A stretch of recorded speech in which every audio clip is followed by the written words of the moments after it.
Monday as the 25th anniversary of a seminal massacre in the Israeli-Palestinian conflict.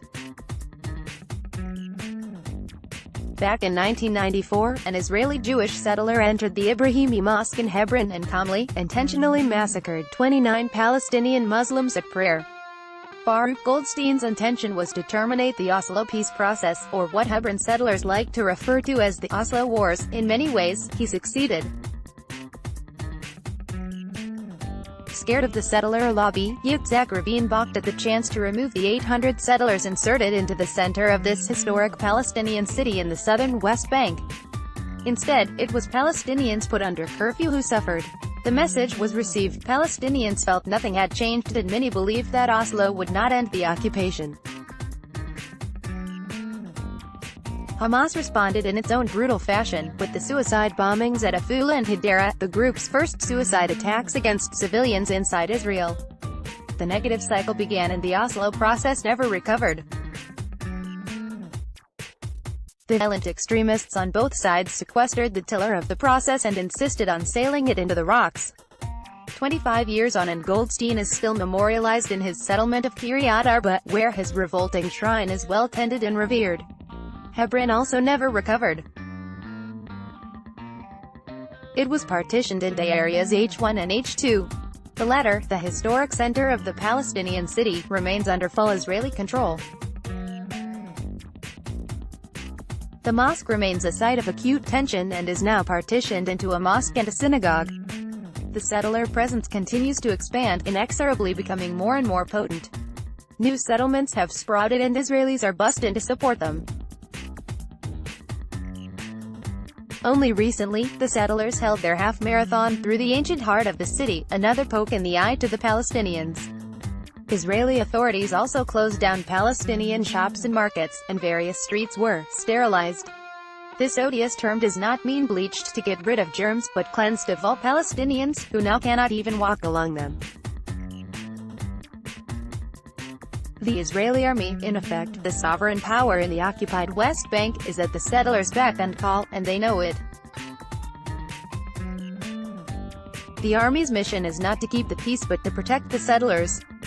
All of the above is why the international community, when it had some teeth, albeit not very sharp, had insisted on a temporary international presence in Hebron. It was a small observer force of 64 people, reporting in private to the states, who contributed to it, but it was at least a small break on the more extreme actions of the settlers and the army. Israeli Prime Minister Benjamin Netanyahu cancelled its mandate last month and the TIPH is leaving. Palestinians have attempted to replace it with their own civilian observer force, which aims to do what the TIPH did, escort children to school, for example, so that the settlers do not harm them. The settlers in Hebron would win, hands down, the award for most troublesome neighbors of the year. They did not come from the friendliest sector of Israeli society. Stroll down the streets of the old Kasbah and you risk having rubbish, excrement and urine thrown down on you from settler homes above. On one occasion, a concrete breeze block landed a few feet behind a British member of parliament I was escorting. A recent UN survey found that nearly 70% of Palestinian families in H2 have suffered from settler violence and harassment in the last 3 years. The settlers in Hebron would win, hands down, the award for most troublesome neighbors of the year. Chris Doyle. The most extreme of these settlers belonged to Kach and Kahan, as did Goldstein. It is these followers of Rabbi Meir Kahane who have just been embraced warmly by Netanyahu. He has reached out to members of the National Religious Party to form an extreme right-wing alliance with Atzma Yehudit, Jewish Power, in another desperate bid to stay in power. Netanyahu tweeted on February 11, "The Jewish Home, Jewish Power, Eli Yishai, and the National Union must unite to save 6 to 8 seats to the right-wing bloc.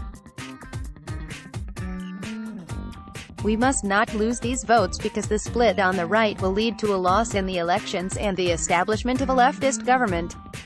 None of them alone does pass the threshold. Uniting them will bring at least 6 to 8 seats. Netanyahu wants these Kahanists in the Knesset, possibly even having cabinet positions, even though they are as racist as you get." They revere the racist Kahane, who wanted an Israel free of Arabs and was banned from the Knesset. In the 1990s, Israel even banned Kach and Kahai as terrorist organizations, though leader Baruch Goldstein was able to operate very freely as Kach's leader. Netanyahu is quite happy, therefore, to openly cavort with anti-Arab racists, just as he is with anti-Semites if it suits his purpose. His inflammatory politics and nourishment of the extreme right and his own racist rhetoric has, if anything, made a repeat of the 1994 massacre or something like it quite possible. Many international actors take note. Enabling racist fascists should put international leaders off associating with Netanyahu, but it would truly be a shock if they did.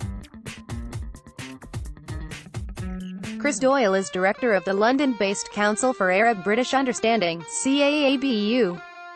Twitter, @Doylech. Disclaimer: views expressed by writers in this section are their own and do not necessarily reflect Arab News' point of view.